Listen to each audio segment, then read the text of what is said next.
A igreja que adora Jesus pode abrir a boca e glorificar o Senhor hoje à noite. Diga aleluia, diga glória a Deus. Diga aleluia, diga glória a Deus. Oh, deixa Ele achar você adorando Ele hoje à noite nesse lugar. Aleluia, te exaltamos, Pai, te adoramos hoje à noite pela unção que está sobre a nossa vida, Pai. Quantos trouxeram a palavra de Deus? Pega ela no seu lugar. Levanta a Bíblia nessa hora, antes de você se sentar. Levanta bem alto, chacoalha ela, faça raiva no diabo. Diga, eu sou o que a Bíblia diz que eu sou. Irmãos, para quem não almoçou hoje, tá bem, mas para quem almoçou tá muito feio. Diga, eu sou o que a Bíblia diz que eu sou. Diga, eu tenho o que ela diz que eu tenho. Diga, eu posso tudo o que ela diz que eu posso. Você pode sentar, dando glória a Deus. Amém, aleluia.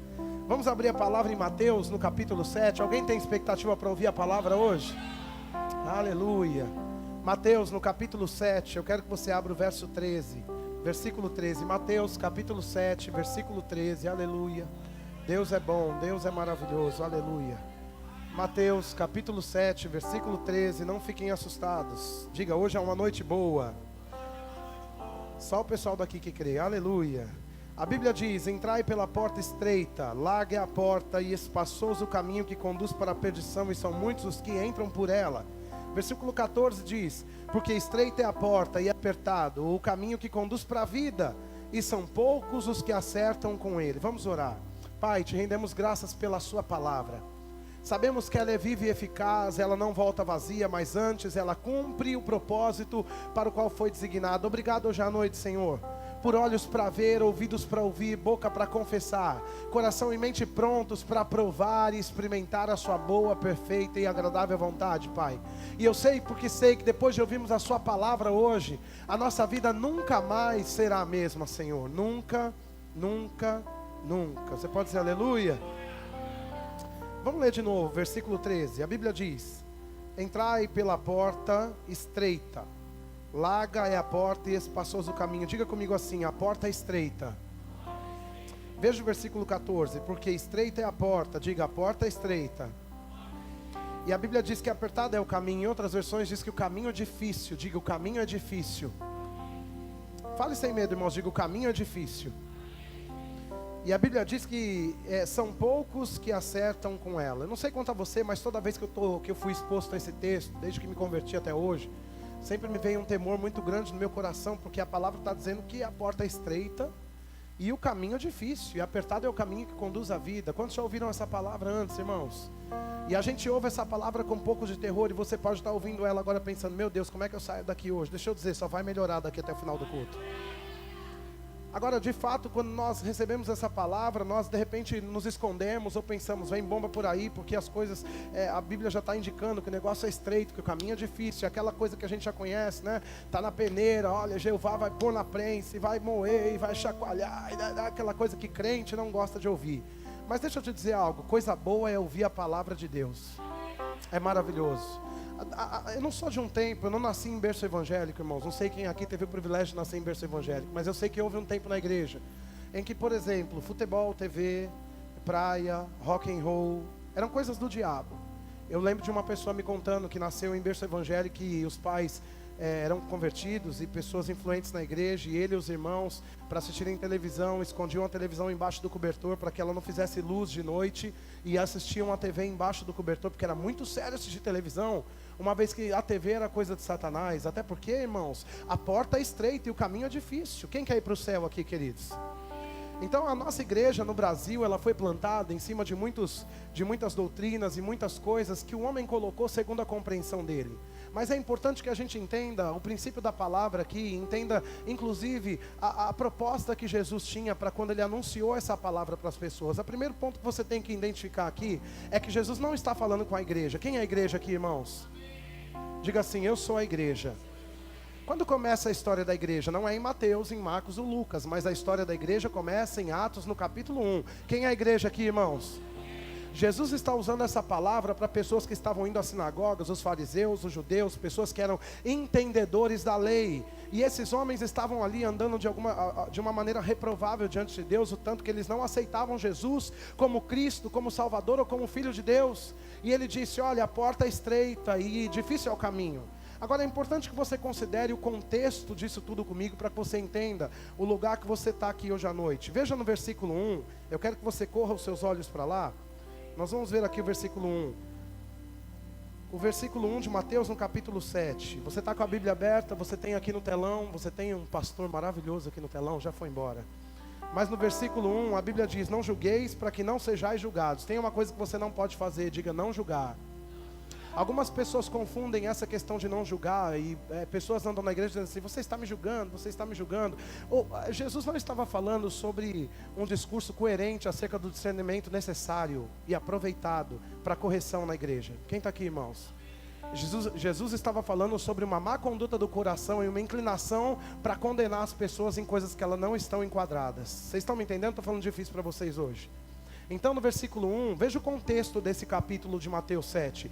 Aqui ele começa dizendo a respeito do perigo do julgamento. Então, quando antes de chegar ao versículo 13, ele já começa no versículo 1 falando a respeito do perigo do julgamento. Diga comigo, o perigo do julgamento.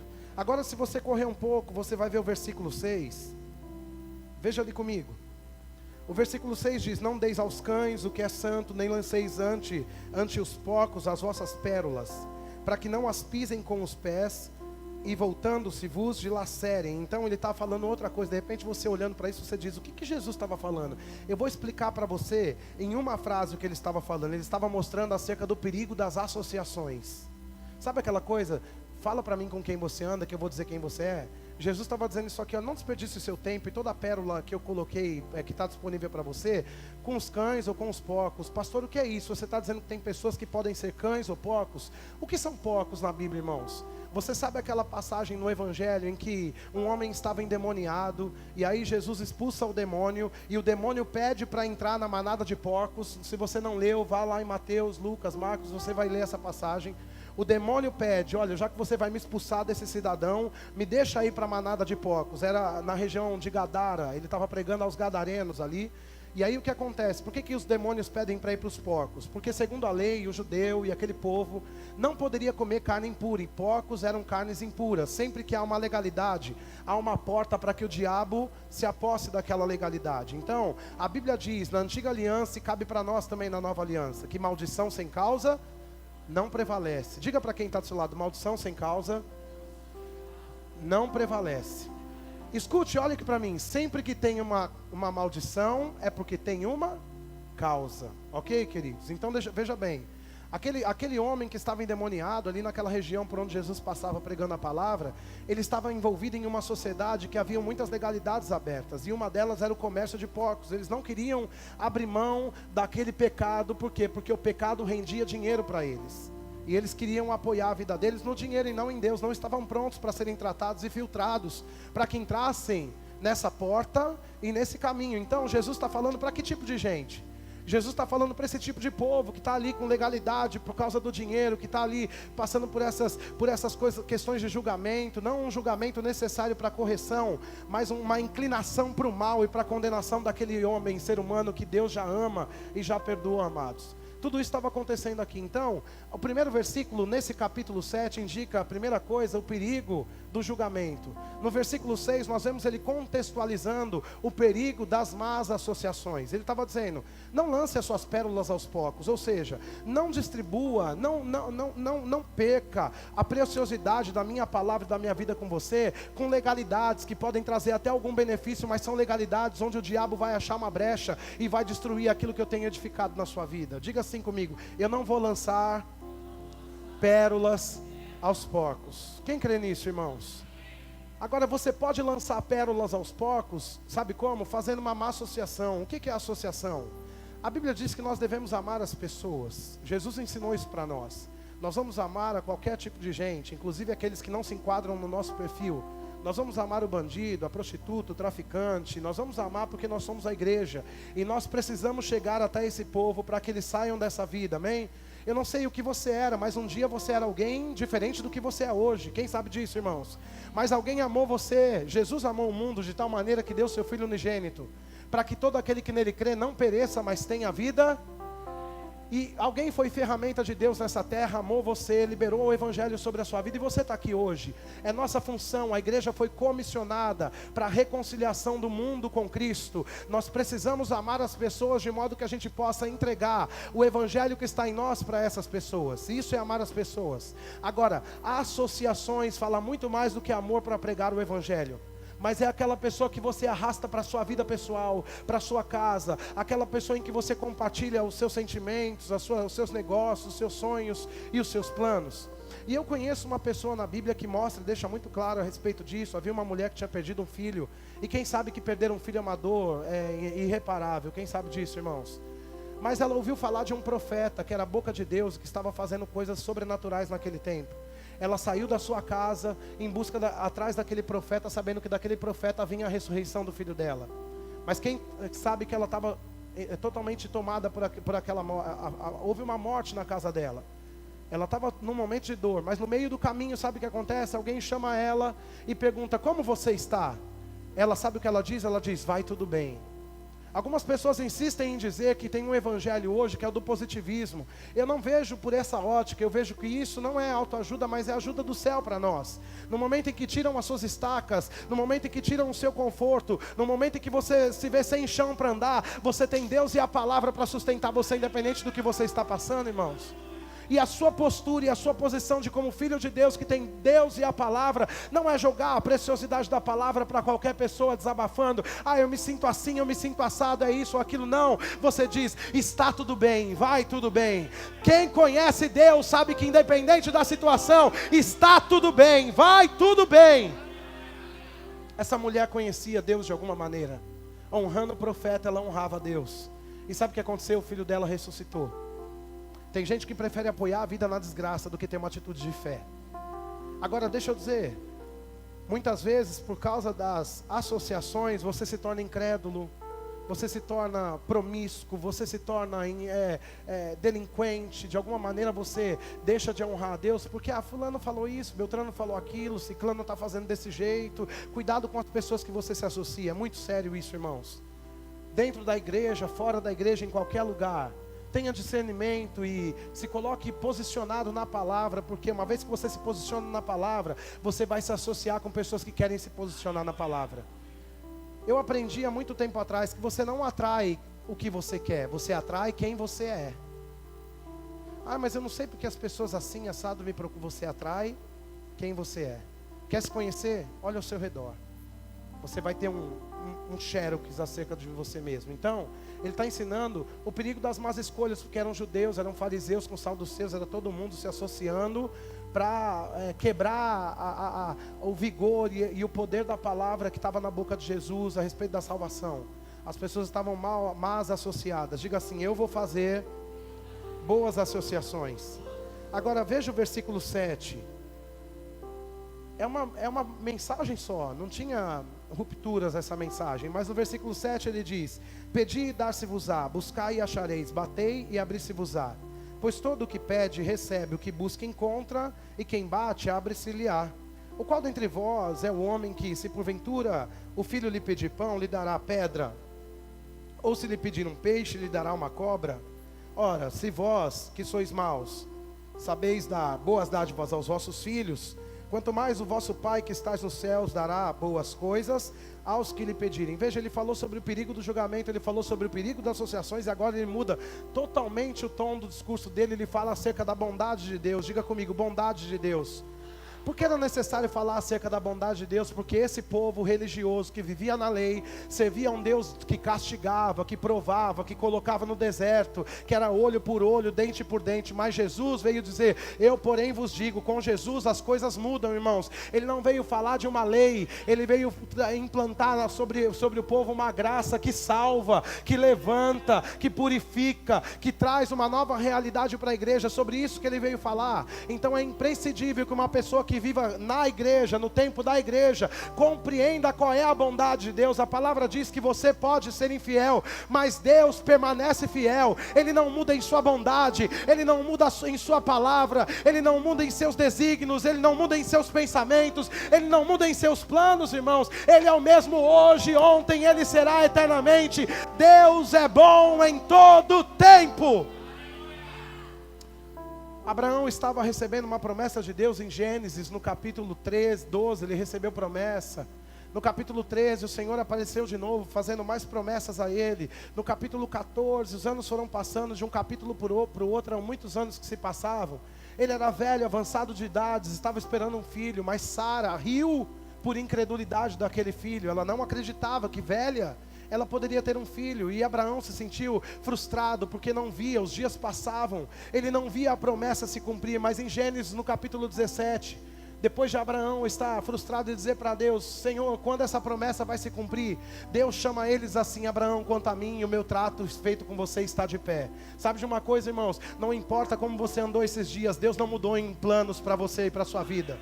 Deus não mudou os desígnios do coração dele para você e para a sua vida. Deus não mudou a intenção e a palavra que ele liberou sobre a sua vida. Deus é o mesmo, irmãos. Por que eu não recebi? Porque muitas vezes nós preferimos o lugar da frustração do que o lugar da fé. A fé vai tirar você desse lugar de dúvidas e vai colocar você em um lugar espaçoso e confortável, que mesmo em tempos difíceis, você levanta a sua mão e diz: o meu Deus é bom, Ele cumpre a sua palavra, Ele não é homem para que minta, nem filho do homem para que se arrependa. Então é importante que você, que é a igreja, quem é a igreja do Senhor aqui, entenda acerca da bondade de Deus, porque ou nosso Deus é bom, ou Ele é ruim, irmãos. Ou Ele coloca enfermidade, câncer, põe no deserto, ou Ele é bom, ensina, ama, corrige pela palavra. Nós temos que decidir que Deus que nós servimos, amados, e essas pessoas não compreendiam a bondade de Deus. Tem alguém me ouvindo aqui?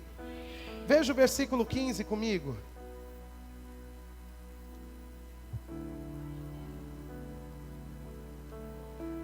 Aleluia.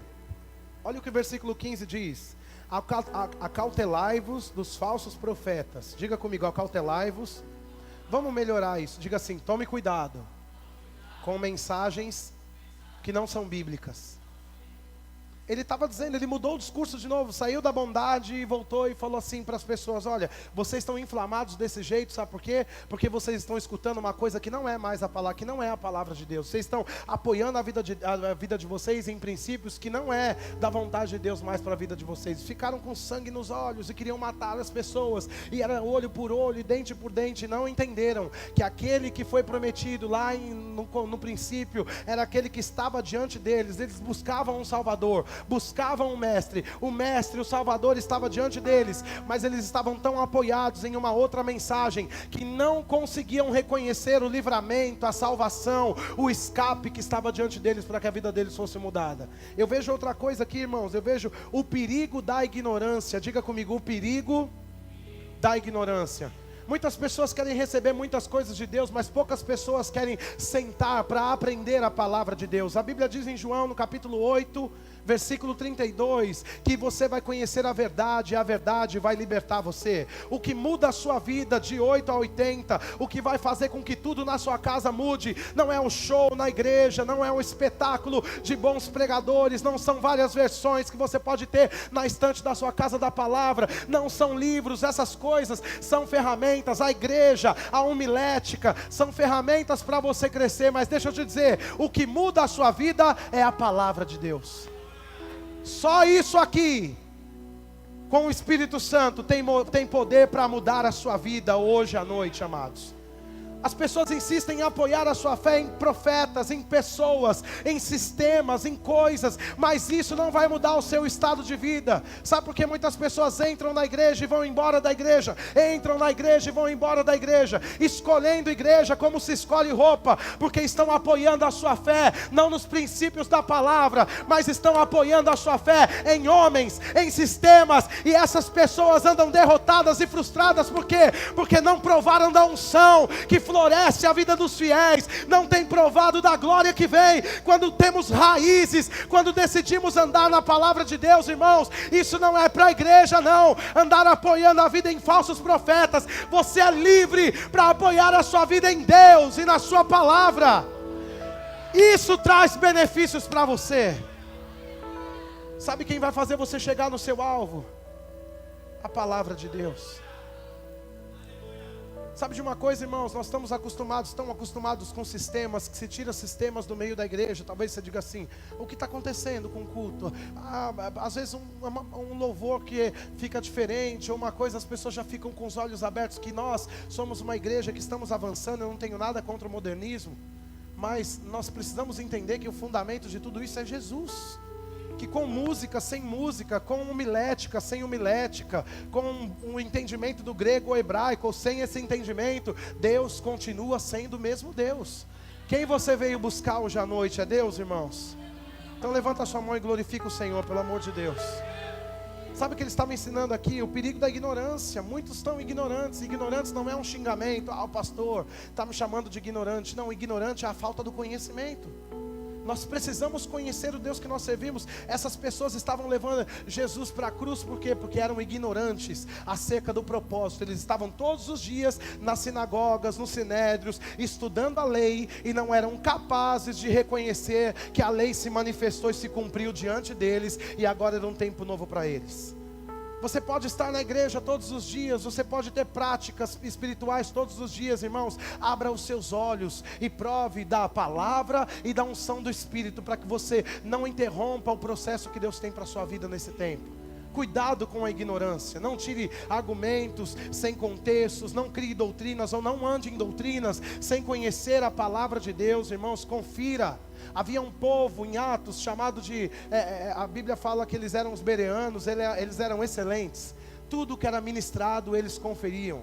Sabe de uma coisa? Hoje em dia existem muitos falsos profetas. Eu não digo sobre a igreja, porque na igreja do Senhor não existem falsos profetas. Quem sabe disso, irmãos? Porque uma pessoa que é um falso profeta não faz parte da igreja de Deus.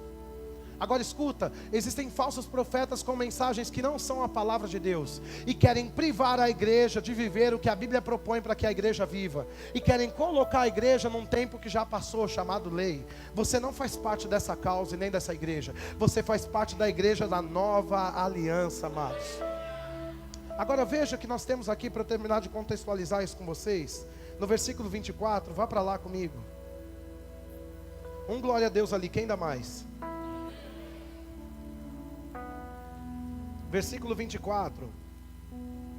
Olha o que a Bíblia diz aqui: todo aquele, pois, que ouve as minhas palavras e as pratica, será comparado a um homem prudente que edificou sua casa sobre a rocha. E caiu a chuva, transbordaram os rios, sopraram os ventos, deram com ímpeto contra aquela casa, que não caiu. Por quê? Porque ela foi edificada sobre a rocha. Irmãos, na vida da igreja, na vida do justo, tem problemas? Vamos ler de novo, para você ficar convicto disso.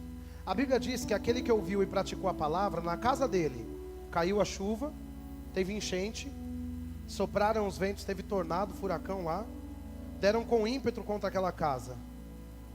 A questão é o problema? A questão é o fundamento. Onde é que você está fundamentando a sua vida? Problema todo mundo vai ter, mas a diferença é que na casa do justo o problema vem, sopra e a casa não cai. Quem está aqui, irmãos? É mentira que nós não teremos problemas, mas no meio do vendaval, da enchente, do furacão, a sua casa vai ficar de pé. Porque o mundo precisa saber que o Deus que você serve é um Deus diferente do Deus do mundo, entende? No tempo difícil, no tempo da crise, você pode até passar por ventos como todo mundo passa, mas no fim as casas todas estão caídas e a sua está de pé. Eu me lembrei agora dos últimos noticiários de alguns meses atrás, já não sei se foi ano passado, que a gente viu aquela, como é que chama aquele lugar? Em Minas Gerais? Sim, mas o que era aquele negócio mesmo? A barragem que se rompeu, todos conhecem essa história, né? E aí quando desceu sobre aquela primeira cidade, as fotos mostravam todas as casas cheias de lama, mas tinha uma igreja Assembleia de Deus de pé lá no meio. Alguém lembra disso? Alguém viu essa foto? E você se lembra também da história, e pode ser que você nem acredite, porque é uma história, eu também não estava lá a ouvir, mas eu creio, irmão. Se me falarem que Jonas engoliu um grande peixe, para mim está valendo. Não tem problema, porque eu sei que Deus pode fazer isso e muito mais. Mas me lembro de quando teve aquela tsunami. Que lugar que foi mesmo, gente? Lá naquele lugar longe lá, na Indonésia, isso, lá naquele lugar. E diz que Deus avisou a um povo que estava reunido orando que vinha aquela tsunami. Eles subiram para um monte e nenhum deles foi ferido, porque eles estavam conectados com o Senhor. Veio o tsunami, ou seja, as águas transbordaram a terra, e eles estavam onde? Protegidos. O lugar estava todo destruído, mas eles não caíram, estavam protegidos porque o fundamento deles era a palavra do Senhor. Vale a pena, irmãos, você ter Deus como fundamento, como palavra? Agora veja, eu vejo aqui ele contextualizando a diligência em fazer boas escolhas, porque no versículo 26, ele fala: e todo aquele que ouve as minhas palavras e não as pratica, será comparado a um homem insensato. Então deixa eu dizer algo, você tem escolhas, você pode ouvir a palavra hoje à noite e praticar a palavra, ou você pode ouvir a palavra e não praticar a palavra, está na sua conta. A função do Senhor é pregar a palavra, a sua função é pegar a palavra e praticar a palavra. A função do pastor não é sair daqui depois do culto, vigiando os membros da igreja para saber o que eles estão fazendo na rua. Não, irmãos, eu prego a palavra e você cabe praticar a palavra que você ouviu e que foi pregada. Se você quiser. Se você não quiser, você vai ser comparado a um homem insensato que construiu sua casa sobre areia. Quando soprar o vento, quando vier a chuva, quando transbordarem os rios, a sua casa vai cair. E aí vai ficar nítido quem pratica a palavra e quem não pratica a palavra. E tem uma frase que desde que eu comecei a estudar sobre fé, ela me acompanha e eu não consigo ficar longe dela. E acho que na maioria dos cultos que eu prego, eu falo a respeito dela. De um irmão Reagan, ele fala em um dos seus livros que você sentar na igreja não te torna um crente, assim como entrar numa garagem não te torna um carro. Tem pessoas que vêm à igreja, sentam e falam: sou crente. Não, irmãos, é muito mais do que isso. A evidência de que você é crente é praticar a palavra que você tem ouvido. Se você não pratica a palavra, deixa eu te dar uma notícia, você não é crente. Quem está aqui para dar um glória a Deus? Isso é Bíblia, irmãos. Então veja, no meio de tudo isso, ele estava falando sobre duas estradas. E foi lá onde a gente viu. Veja o versículo 13 comigo. Vocês estão animados para continuar? A Bíblia diz: entrai pela porta estreita. E no versículo 14 diz: porque estreita é a porta e apertado é o caminho. E em outras versões a gente conhece que apertado é difícil.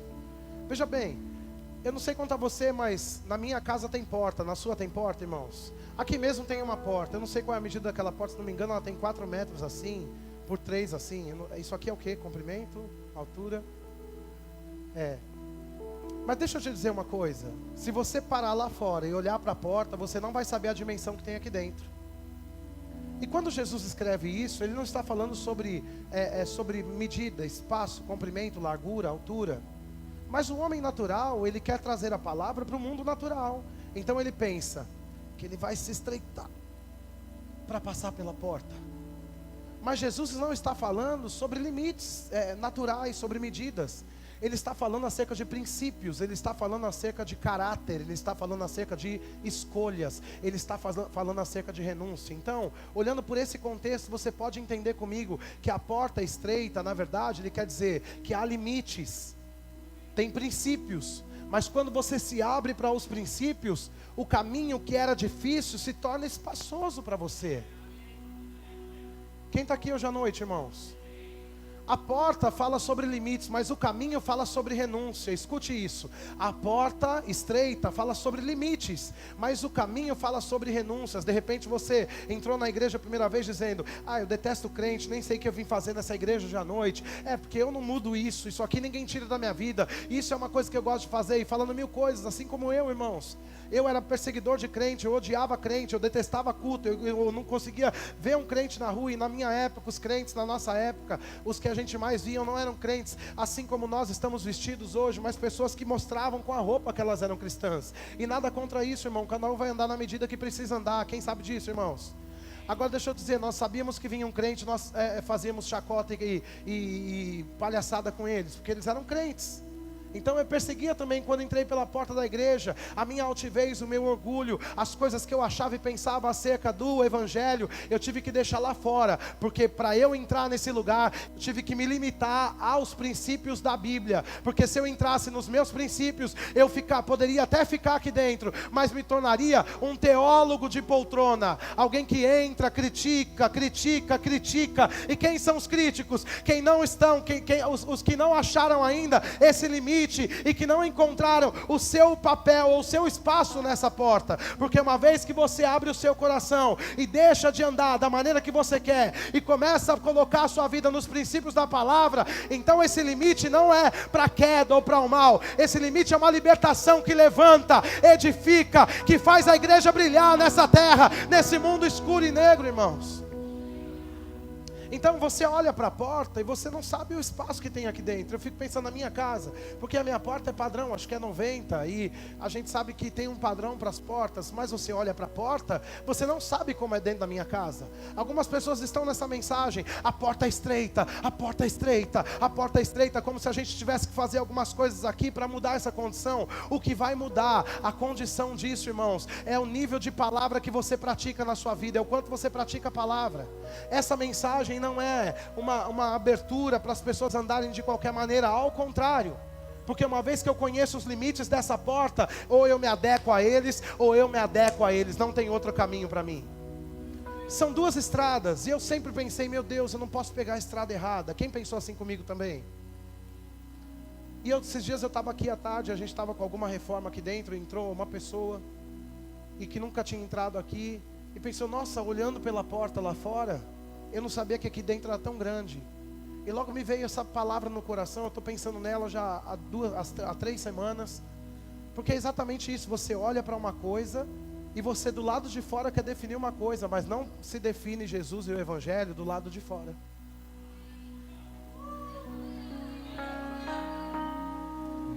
Sabe por quê, irmãos?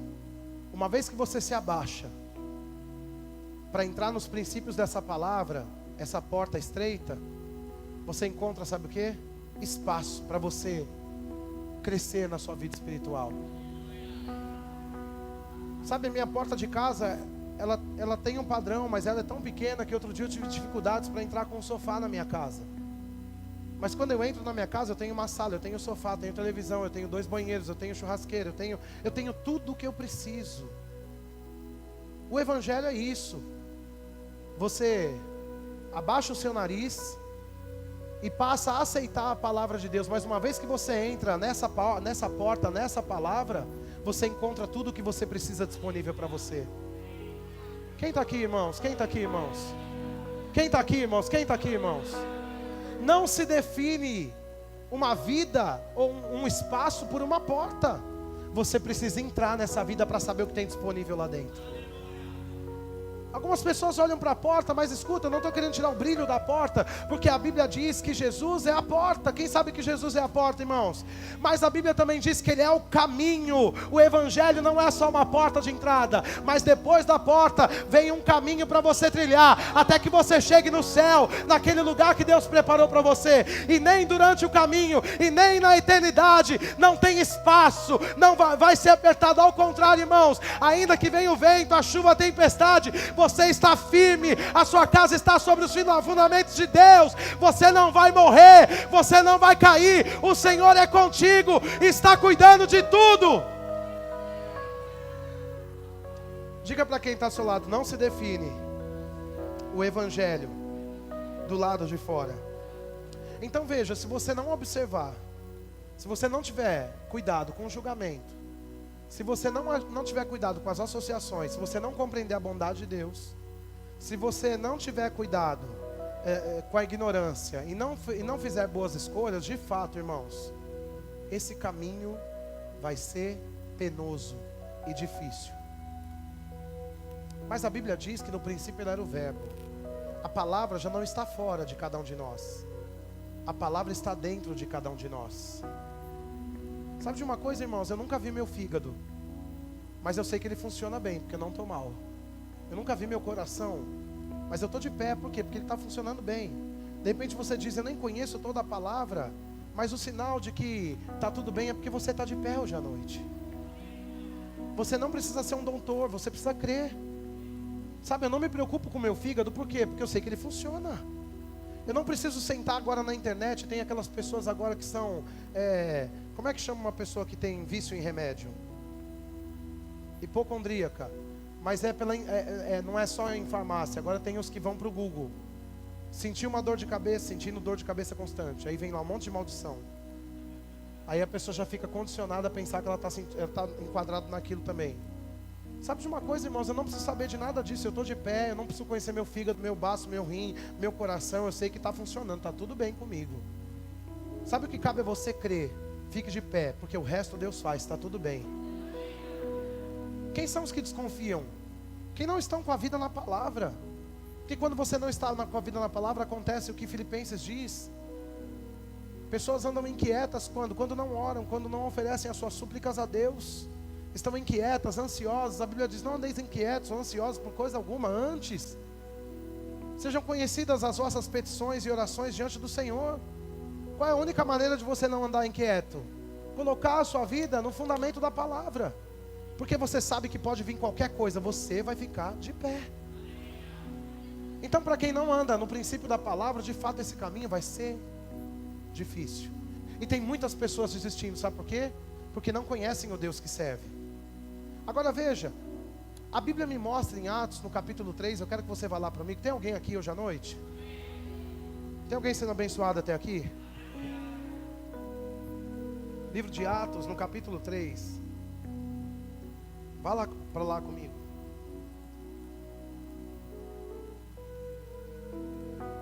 Um glória a Deus e um aleluia lá atrás. Ih, vocês estão muito devagar hoje, hein? Atos capítulo 3, versículo 1. Quem achou, diga: Deus é bom. A Bíblia diz que Pedro e João subiam ao templo para a oração da hora nona. Era levado um homem coxo de nascença, o qual punham diariamente à porta do templo chamada Formosa. Onde é que ele ficava todo dia? Diga: na porta. Como é que essa porta se chamava? Quem sabe que Jesus é lindo, irmãos? Agora veja aqui o que acontece. Deixa eu ver onde é que eu estava. Vendo ele, Pedro e João, que iam entrar no templo, implorava que lhe dessem uma esmola. Ele os olhava atentamente, esperando receber alguma coisa. Pedro, porém, lhe disse: eu não possuo nem prata nem ouro, mas o que eu tenho, isso te dou. Em nome de Jesus Cristo, o Nazareno, levanta e anda. E tomando pela mão direita, o levantou imediatamente. Os seus pés e tornozelos se firmaram, de um salto se pôs em pé. Passou a andar e entrou com eles no templo. Veja que ele passou de fora para dentro. Para você vir de lá para cá, você tem que passar pela porta. Quem sabe disso? Quando você saiu do mundo e veio para o reino de Deus, você teve que ter algumas atitudes, você teve que ter disposição e você teve que ter fé para dizer: eu sou salvo, minha vida vai mudar. Quem sabe disso, irmãos? Veja o que acontece aqui, vamos continuar lendo. Deixa eu voltar um pouco. Viu todo o povo a andar e a louvar a Deus, saltando viu todo o povo, peraí, deixa eu voltar.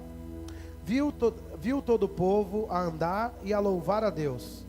E reconheceram ser ele o mesmo que esmolava, assentado à porta formosa do templo. E se encheram de admiração e assombro, ou em outras versões diz que eles se indignaram, ficaram perplexos. Por isso que lhe aconteceram até aqui, depois a gente vai chegar um pouco mais longe. Mas veja bem, havia um homem numa condição, como é que eu posso dizer isso? Reprovada diante de Deus. Porque se você começa a ver Jesus andando em Marcos, assim quando ele começou o seu ministério com 30 anos, a primeira coisa que ele faz é curar os enfermos. E quando você vê a igreja se levantando, a primeira coisa que a igreja faz é curar os enfermos. Em Atos, no capítulo 10, versículo 38, a Bíblia fala que Jesus andou por toda parte, fazendo bem e curando todos os oprimidos do diabo. Então, aquele homem, havia muitos anos, ele estava na porta do templo, coxo, de nascença.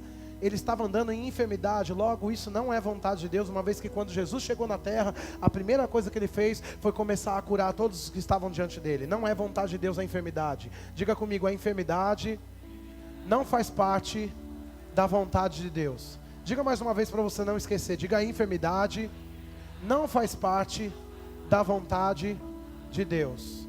Agora veja, Quando João e Pedro iam entrar no templo, ele logo olhou para aqueles homens e pediu uma esmola. Pedro disse: eu não tenho prata nem ouro, mas o que eu tenho te dou, levanta e anda. E a Bíblia diz que Pedro deu a mão para aquele homem, puxou aquele homem, ele se firmou sobre os seus pés e os seus tornozelos e entrou no templo. Quando que ele entra no templo? Quando ele se limita ao padrão da Bíblia, quando ele entende, quando ele coloca fé naquela ação que foi feita sobre a vida dele. Ou seja, ele estava conformado em 40 anos de uma vida pedindo esmolas e sendo coxo. Mas quando a porta se apresenta, quando o evangelho é apresentado, agora há uma mudança de vida. Quem vai entrar para louvar e exaltar a Deus? Não é quem fica dizendo: eu não tenho nada, eu não tenho nada, eu não tenho nada. Essa porta é estreita, esse caminho é difícil. Quem vai entrar para desfrutar a vida com Deus é quem, de alguma maneira, mesmo vendo pelos olhos naturais que aquilo seria impossível, pega aquela palavra, se levanta e pisa sobre os seus pés, independente da dificuldade.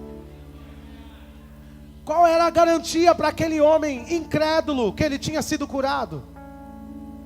Eram muitos anos numa vida de incredulidade, pedindo esmolas. Quem tinha dito para ele? Ele não sentiu nada.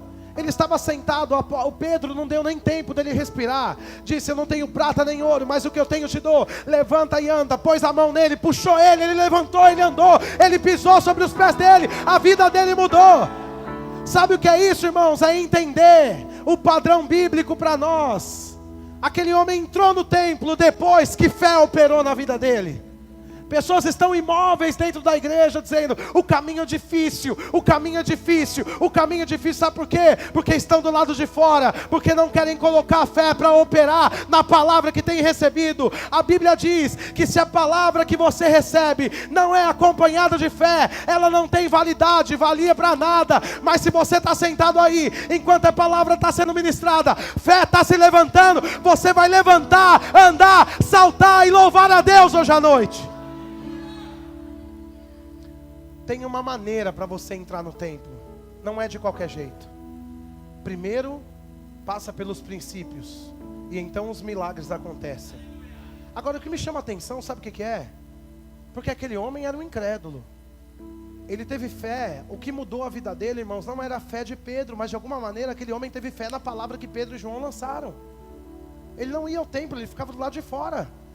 Mas de repente ele ouviu falar acerca do que estava acontecendo. Fé se levantou no coração dele na hora em que a palavra foi ministrada. E muitas pessoas vêm à igreja, entra culto, sai de culto, estão recebendo a palavra de Deus, estão recebendo a palavra da fé, mas não são capazes de crer nem até o dia seguinte.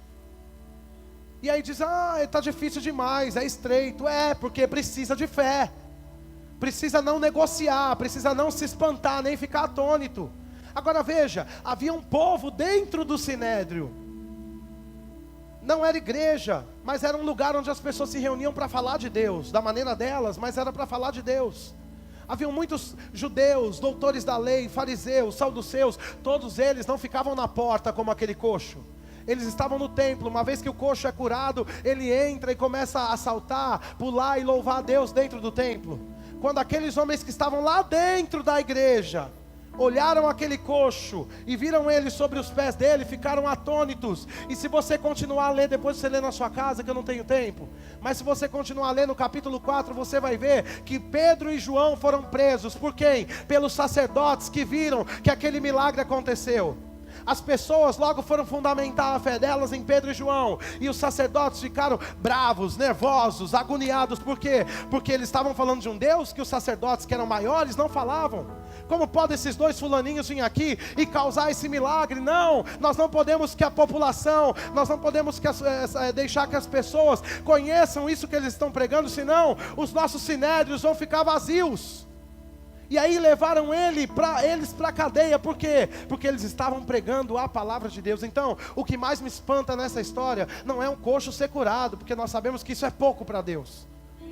Mas o que mais me espanta é aquela igreja que entrava pela porta todo dia, ficar atônita com um milagre, e muito mais do que isso, prender aqueles que foram ferramentas para fazer um milagre. E sabe o que Deus me disse? Quando eu estava meditando nessa palavra, irmãos, em Atos, no capítulo 3, que a religiosidade não aceita os benefícios da palavra. E isso é muito sério. Porque tem pessoas enchendo as igrejas nessa hora, hoje à noite, em todos os cantos do Brasil e do mundo, mas muitos estão se relacionando com leis, com regras, e não desfrutaram de um tempo em Jesus ainda, e não se relacionam com Deus. Na verdade, se relacionam com a religião. Mas aquela porta não é uma entrada para a religião, aquela porta é uma entrada para um relacionamento, irmãos. E quando você tem relacionamento com alguém, você tem deveres, responsabilidades, mas você tem benefícios também. Eles estavam todos os dias no Sinédrio, estudando a palavra, mas eles nunca tinham visto aquilo acontecer. Quantas reuniões nossas, nós entramos e saímos e nunca vemos nada acontecer. O que nos falta? Cuidado com o julgamento. O que nos falta? Cuidado com as más associações. O que nos falta? Compreenda a bondade de Deus. O que nos falta? Cuidado com a ignorância. O que nos falta? Cuidado com as más escolhas. Sabe o que Deus precisa? De alguém que decida se relacionar com Ele. Quando nós decidimos nos relacionar com Deus, então o céu toca a terra e os milagres acontecem no meio da igreja. Um homem era coxo, ele foi capaz de entrar no templo e a vida dele mudou. Por quê? Porque fé se levantou. Deus pode fazer coisas poderosas quando fé se levantar no seu coração, irmãos. E algumas pessoas, eu sei, irmãos, que no poder, baseado no poder, na onipotência de Deus, Deus tem controle de tudo. Quem sabe disso, irmãos? Mas a Bíblia diz que a terra, Ele confiou a nós. Como nós andarmos e segundo o que nós cremos, é que nós vamos manifestar e frutificar nessa terra. Você foi chamado e a palavra está sobre a sua vida. Você vai viver no nível daquilo que você tem crido e confessado nesses dias. É possível que nós nos tornamos uma igreja tão religiosa que se Jesus aparecesse aqui, nós colocaríamos Ele na cruz. E eu não sei, irmãos, quanto a você, mas talvez se eu estivesse lá com eles, eu teria sido uns do que levariam Jesus para a cruz. Por quê? Porque isso é novo e muitas vezes a igreja não está acostumada com o novo de Deus. Quer ficar naquilo que foi falado. Imagina, irmão, se até hoje televisão, rock, praia, futebol fosse do diabo, bateria. Agora existem pessoas que querem levar o evangelho em cima dessas coisas, e não vai rolar, porque isso é religiosidade. Nós estamos nos relacionando com Deus, um Deus que é Pai, que te amou primeiro do que antes que você fizesse qualquer coisa. Para Ele não teve limites, Ele se deu por completo, por inteiro, porque Ele contemplou você como obra das mãos dEle nessa terra. Você era um espírito no céu antes de ser colocado na barriga da sua mãe. Ele já via você em 2016 na Praia Grande, frutificando e vivendo a palavra dEle. Então isso é muito sério, irmãos. E aqui a Bíblia está dizendo acerca disso, que a religiosidade, ela não aceita os benefícios da palavra. Dia após dia você encontra pessoas dentro da igreja que não aceitam os benefícios da palavra. Ah, mas eu não sou digno. Tem pessoas que dizem, quando eu me preparar, aí eu recebo o batismo no Espírito Santo. Não estou pronto. Quando eu estiver pronto, então eu vou me batizar. Ah, não estou pronto. Quando eu estiver pronto, então eu vou trazer o dízimo e a oferta. Ah, não estou pronto. Você nunca vai estar pronto para nada, irmãos. Foi Deus que aprontou você. Em você não tem como você estar pronto. Você dá o passo, se levanta, seu pé funciona, sua perna vai ficar de pé. Você vai caminhar para dentro do templo, vai louvar a Deus lá dentro, irmãos. É pela fé, é assim que funciona. Senão você vem à igreja, não muda de vida. Vem à igreja, não muda de vida. Vem à igreja, não muda de vida. O que acontece? Um assentimento mental. Você pensa, eu sou salvo, mas cuidado. Porque a evidência de alguém que é salvo é a prática da palavra. A Bíblia diz em João, no capítulo 14, que aquele que ama a Deus, ama a palavra e a pratica. Quem ama a Deus? Então você ama a palavra e não só ama, você pratica a palavra. Como a pastora Jacuí disse, a palavra não é algo difícil para nós praticarmos. Por quê? Porque Ele veio antes e colocou a palavra pelo Espírito Santo dentro de nós, irmãos. Nós temos um poder sobrenatural para andarmos na prática da palavra. Pode ser que você diz, renúncia. E de fato, irmãos, o caminho é um caminho de renúncia. Mas no meio da renúncia tem alívio, tem refrigério para você ficar de pé. Vamos ver outro texto comigo. Eu quero que você vá para 2 Coríntios, no capítulo 6.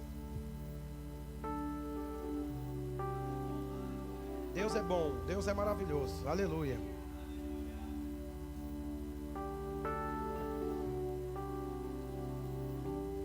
Quem sabe, irmãos, que Deus não faz acepção de pessoas? Nós já vamos ler 2 Coríntios 6. Mas aqueles homens que estavam no Sinédrio eram tão importantes para Deus como nós que estamos aqui hoje. Por que eles não viveram nada com Deus? Porque eles fecharam a porta dos milagres andando na religião. Ficaram céticos. E é possível que alguém seja tão estudioso, comece a ficar cético. Geralmente as pessoas que vão para uma faculdade de teologia que não está embasada no princípio espiritual ou na liberdade do espírito, elas ficam céticas, elas sentam na igreja. E a gente estava conversando no almoço ontem sobre isso, e o Vini conheceu 2 pessoas que eram uma bênção dentro da igreja, e foram estudar a letra, só a letra, irmãos, como um conhecimento natural, mas isso não é um livro de história. E aquelas pessoas saíram de lá e viraram um problema para a igreja. Por quê? Porque ninguém prega mais do que presta, segundo elas. E eu conheço muitas pessoas que estão fora do templo, fora da vida com Deus. Por quê? Porque nenhuma igreja, nenhum evangelho presta para elas, de tão boa que elas são. Eu chamo isso, como um escritor americano chama, de teólogos da poltrona. Conhecem a letra do que ouviram falar. Porque alguém que se propõe a conhecer a palavra, acompanhada da unção do Espírito, jamais vai se levantar contra os princípios da palavra de Deus. Jamais. Alguém que provou de Deus vai virar as costas para Deus. Jamais alguém que provou de Deus vai deixar de congregar, vai se tornar um problema no meio da igreja. Jamais, irmãos, porque provou de Deus. Você pode dar glória a Deus? Agora em 2 Coríntios, no capítulo 6,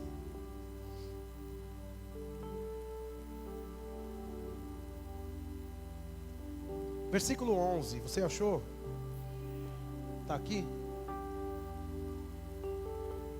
Eu vou ler com você aqui, depois eu vou ler em outra versão. Tá feio isso aqui, peraí. 2 Coríntios, capítulo 6, versículo 11.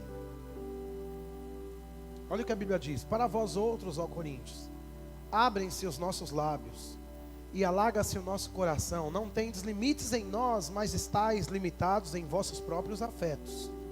Ora, como justa retribuição, falo-vos como a filhos, dilatai-vos também a vós. Você pode pensar: pastor, não entendi nada. Vou clarear a sua ideia, olhe para mim.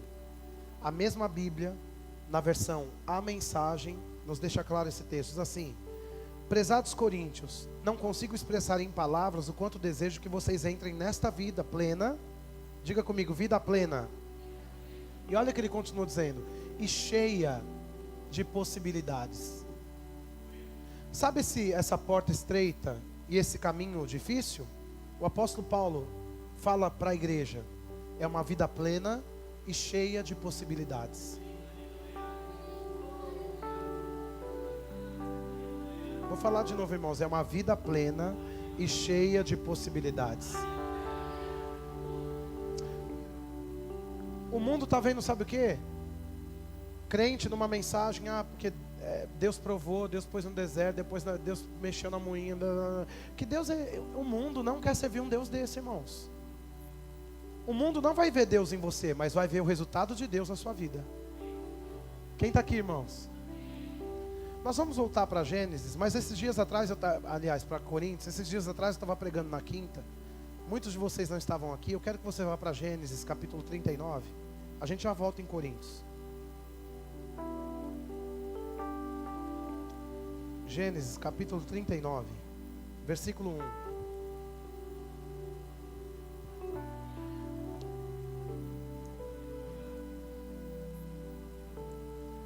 Gênesis capítulo 39, versículo 1. Quem achou, diga: Deus é bom. José foi levado ao Egito, diga: tempos difíceis. A Potifar, oficial de Faraó, comandante da guarda egípcio, comprou dos ismaelitas que tinha levado para lá. Versículo 2. O Senhor era com José, que veio a ser homem pobre. Diga: próspero. Sabe o que é isso? Benefícios de um relacionamento. Vamos ver aqui o que acontece. E estava na casa do seu senhor egípcio. Versículo 3. Vendo Potifar que o Senhor era com ele, e que tudo o que ele fazia o Senhor prosperava em suas mãos, logrou José mercê perante ele a quem servia. E ele o pôs por mordomo da sua casa, e lhe passou as mãos tudo o que tinha. Potifar viu Deus, irmãos? A Bíblia diz que Potifar viu que Deus era com José, por quê? Porque ele era um homem próspero, e tudo que era colocado na mão dele dava certo. O mundo não quer servir um Deus miserável. O mundo quer servir um Deus. O mundo vai aceitar uma proposta de responsabilidade sabendo que tem benefícios. Para nós, irmãos, que estamos aqui dentro salvos, quem é salvo?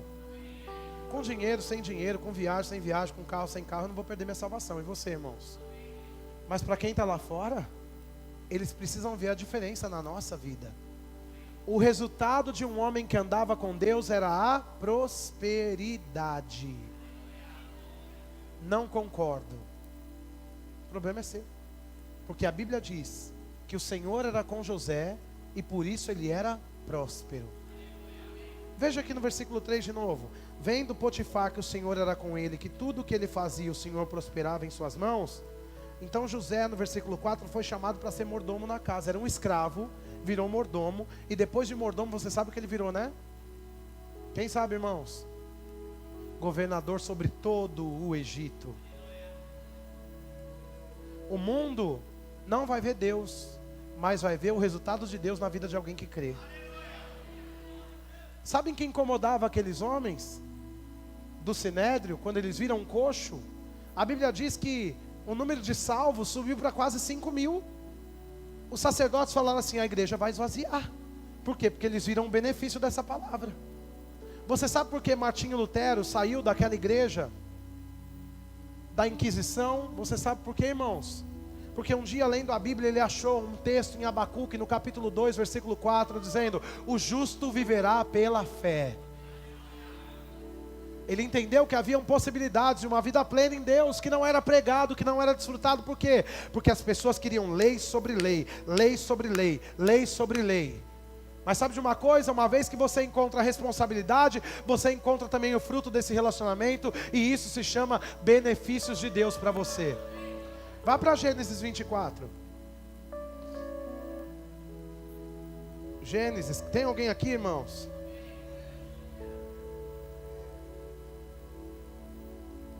Gênesis 24. Deixa eu ver o versículo 34. Gênesis 24, 34. Quem achou, diga: Deus é bom. Então disse: sou servo de Abraão. O Senhor tem abençoado muito ao meu senhor. Ele se tornou grande, deu-lhe ovelhas e bois, e prata e ouro, e servos e servas, e camelos e jumentas. Quem é que abençoou Abraão? Foi o diabo? Eu não concordo com prosperidade. Então você não concorda com Deus. Porque aqui havia um homem que cria, e porque ele creu na palavra, ele foi abençoado pelos benefícios dessa palavra que ele creu. A Bíblia diz que Deus tornou ele grande. Senhor, eu não passo de uma ameba, eu sou pequeno. Sabe aquela coisa da antiga aliança que a gente usa nos dias de hoje? Eu sou bichinho de Jacó. Não, irmão, uma coisa que você não é bicho. Você é filho amado de Deus. Sabe o que é isso, irmãos? É falsa humildade. Eu não passo de um verme. Eu não passo de uma ameba. Eu sou bichinho de... Irmãos, mentira. Isso é mentira. Isso é falsa humildade. Humildade não tem nada a ver com bênção. Você pode ser muito próspero e ser muito humilde. Porque José era tão humilde que deu a segunda chance para a família dele. Se ele fosse orgulhoso, ele tinha dito, sabe o que para eles? Quem me viu passar na prova não me ajudou?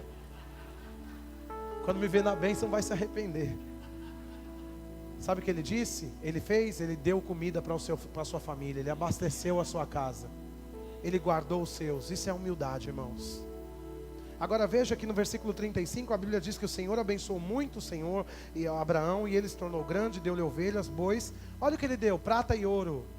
Diga assim: Deus abençoou tanto que ele ficou rico.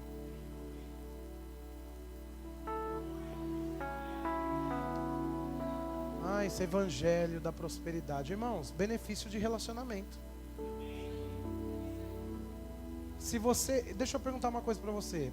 De repente, se você nasceu, vamos supor que você tenha nascido em uma família onde o seu pai tem um império e ele morreu. Quem vai adquirir essa herança? Diga: o filho. Talvez você não tenha trabalhado nem feito nada, e por isso você pensa assim: eu não sou digno. Mas você é digno por quê? Porque você carrega o nome daquele pai e foi feito um testamento.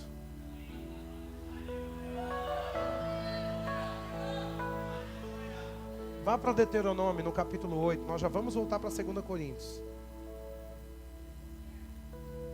Deuteronômio no capítulo 8.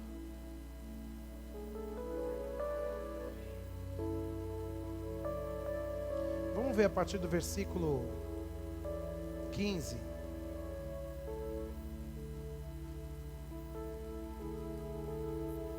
Versículo 14, vê comigo. Se eleve o teu coração e te esqueças do Senhor teu Deus, que te tirou da terra do Egito, da casa de servidão, que te conduziu por aquele grande e terrível deserto de serpentes abrasadoras, de escorpiões e de secura, em que não havia água, e te fez sair a água da pederneira, que no deserto te sustentou com maná, que teus pais não conheciam, para te humilhar e para te provar, e afinal te fazer bem. Não digas, pois, no teu coração: a minha força e o poder do meu braço me adquiriram estas riquezas. Antes, te lembra do Senhor, o teu Deus, porque é Ele quem te dá força para adquirir riquezas, para confirmar a sua aliança. Diga assim: o meu Deus me dá força para eu adquirir riqueza.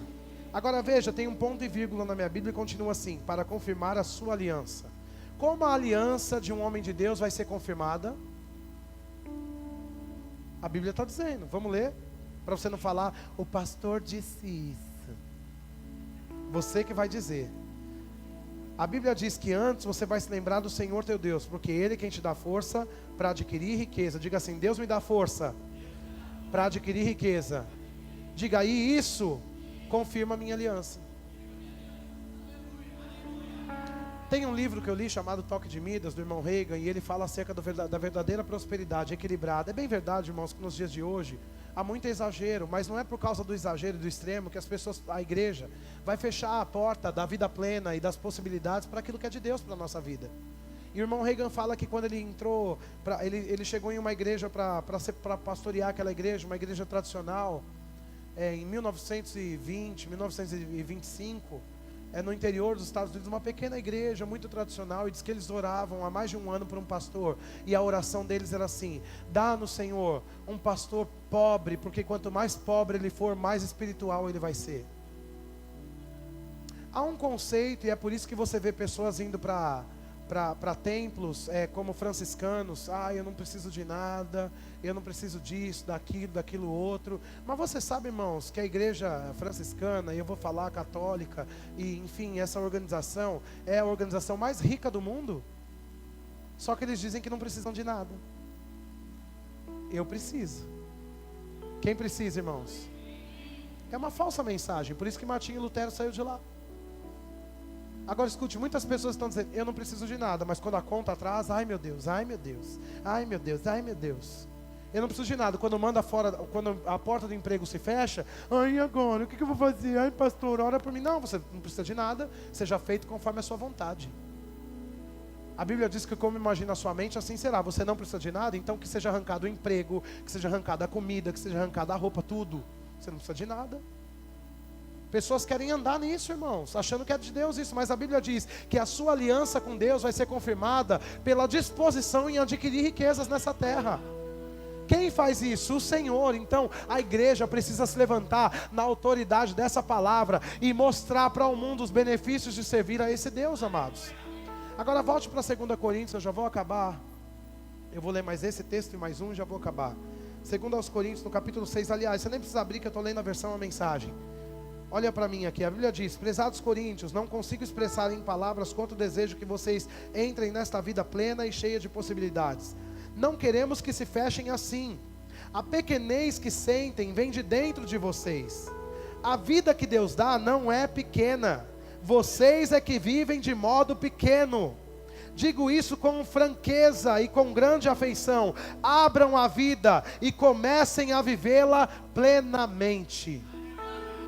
Você viu o que a Bíblia diz? Através do apóstolo Paulo para a igreja de Coríntios, o que estava acontecendo com eles? Estavam julgando, não estavam fazendo boas associações, não estavam fazendo boas escolhas, estavam ignorantes acerca dos princípios estabelecidos pela palavra. Sabe o que aconteceu? Começaram a viver uma vida pequena, mas ele diz: ei Coríntios, a vida que Deus deu não é uma vida pequena. Diga para a pessoa que está do seu lado: nosso Deus não é um Deus pequeno. Diga, Ele não pode te dar uma vida pequena. Irmãos, quem não é pequeno não dá uma vida pequena. O nosso Deus é grande, Ele tem uma vida cheia de possibilidades para você. E o apóstolo Paulo disse: eu fico triste em ver que vocês estão vivendo uma vida pequena, uma vez que vocês têm um Deus grande. Vivam uma vida, se abram para a vida, vivam ela plenamente. Você precisa hoje à noite entender que essa porta estreita e esse caminho difícil acabou para você, uma vez que você já entendeu os princípios da palavra. Agora é se alegrar, é saltar e louvar a Deus no templo, fora do templo, sabendo que Deus é aquele que cuida do hoje, do amanhã, e vai cuidar sempre. Sim, irmãos, o vento vai bater, mas a sua casa vai ficar de pé. Tem gente pequena, não consegue crer para nada, para cura não crê, para salvação não crê, para mudar a vida em casa não crê, para mudar o marido em casa não crê. Isso é uma vida desgraçada. Deus não chamou você para andar nessa vida de miséria desgraçada. Deus chamou você para uma vida cheia de possibilidades. Abra a sua vida hoje e viva plenamente a palavra de Deus. Veja aqui Salmo no capítulo 8 comigo, vá para lá.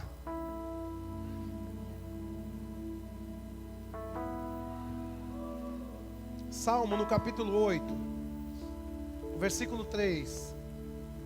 Salmo no capítulo 8, versículo 3.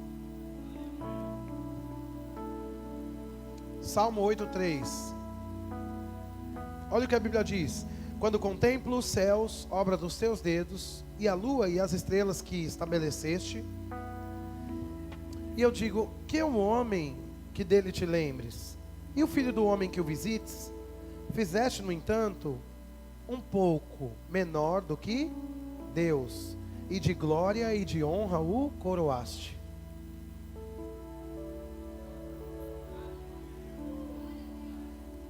Ai, não passo de um verme. A Bíblia diz que você é um pouco menor do que Deus. Ou você é um verme, ou você é o que a Bíblia diz que você é. Não dá para ser um verme e ser um pouco menor do que Deus. Quem está aqui, irmãos? Ou você é um verme, ou você é essa pessoa que Deus fez. Sabe o que Deus deu para você? Domínio sobre tudo. Se você continuar lendo aí o versículo 6, você vai ver que Ele te deu domínio sobre todas as coisas. O domínio, o controle está na sua mão. O que você precisa fazer? Abra a sua vida e viva essa vida cheia de possibilidades. Abra a sua vida e viva plenamente a vida que Deus deu para você. Agora, como você vai viver a vida que Deus deu para você se você se acha um Zé Ninguém? Se você se enxerga como uma pessoa desqualificada, como alguém que não consegue andar na palavra, como alguém indigno, como alguém que não tem crédito nenhum. Você tem crédito, irmão. Foi para você, por você que Deus morreu, querido. Você é o melhor dessa terra, você é plano de Deus nesse lugar aqui, amado, nessa cidade. Chegue de andar com a cabeça para baixo, coloque a cabeça para cima, sabendo o Deus que está sobre você e sobre a sua vida. Ele é um Deus de muitas possibilidades. Ele não está fechando as portas diante de você, ao contrário, Ele está escancarando, Ele está abrindo porta atrás de porta para você entrar, viver e dar bom testemunho nessa terra. Isso é palavra de Deus. Você pode ver, depois você lê na sua casa aqui em Hebreus, no capítulo 2, o possível apóstolo Paulo, porque não se sabe se foi ele que escreveu, mas possivelmente sim, a carta aos Hebreus. Ele fala acerca disso, dessa passagem, ele desenterra, pega lá de Salmo e fala: quem é o homem para que dele te lembres? Mas a Bíblia está dizendo que você foi feito um pouco menor do que Deus. Ah, pastor, mas na minha versão está escrito um pouco menor do que anjos. Mas anjos no hebraico quer dizer Elohim. E Elohim está dizendo sobre a Trindade, o Pai, o Filho e o Espírito Santo. Então entenda hoje de uma vez por todas que você não pode andar de qualquer jeito. Por quê? Porque você carrega a graça de Deus em você. Que você foi feito um pouco menor do que Deus e que Deus está dentro de você. Quem sabe, irmãos, que Deus está dentro de você? Deixa eu perguntar uma coisa para você. Se Jesus estivesse na sua casa agora e você estivesse lá, Você pecaria na frente dele, irmãos? Eu tenho certeza que não. Você falaria palavrão? Você xingaria? Sabe o que falta? Consciência da presença, porque ele já está lá na sua casa. Porque ele já está na sua vida, ele já está dentro de você. Ah, por que eu não vejo? Por que eu faço essas coisas? Eu não consigo, porque não quer. Todos nós, quando nos convertemos, temos alguma dificuldade em começar a caminhar, mas uma vez que nós passamos pela porta, é graça sobre graça, irmãos. Você nem sabe, você já está dentro da palavra. Meu Deus, eu fazia isso, era tão difícil, agora já não é mais difícil. Por quê? Porque Deus está dentro de você, alguma coisa tem que mudar na sua vida, amados. Entende? Então, deixa eu dizer algo para você. Você passou pela porta? Se sente, fique à vontade, tem ar-condicionado, tem água, tem luz, tem tudo que você precisa. Isso é para a sua vida, no dia a dia. Você entrou pela porta, se adequou aos princípios da palavra, viva uma vida cheia de possibilidades. Fique de pé hoje à noite, vamos orar. Aleluia, aleluia. Feche os seus olhos, levante as suas mãos. Aleluia. Levante as suas mãos para o céu. Porque talvez você chegou aqui nessa condição de uma vida desgraçada e miserável. Escute, quem não sabe que é digno é quem não conhece os benefícios desse relacionamento, dessa palavra. Você não está servindo um Deus de religião, você está se relacionando com um Pai que está pronto para mudar a sua vida. Você está se relacionando com alguém que quer mudar a sua história, que quer levantar você para marcar essa geração e essa cidade.